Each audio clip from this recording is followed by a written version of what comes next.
Même si la France n'est pas la meilleure en termes d'écologie, on remarque que la bicyclette est bien mieux positionnée que tous les transports routiers. En effet, un vélo ne fait pas de bruit, ou quasiment pas, et occupe 1 mètre carré d'espace, contrairement à un véhicule de taille moyenne qui demande minimum 10 mètres carrés. La Suisse, quant à elle, possède de nombreux axes ferroviaires qui lui permettent notamment de traverser les Alpes. C'est le plus dense d'Europe. En moyenne, on retrouve un train toutes les 12 minutes.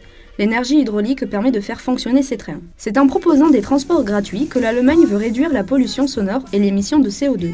L'Autriche, un pays en pleine expansion, propose plus de 10 000 km de pistes cyclables.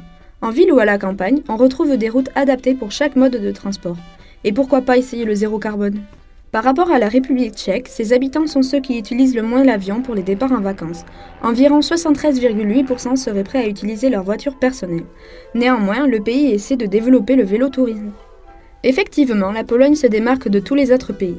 Il est possible de rouler sur une piste cyclable qui s'illumine grâce à l'énergie solaire.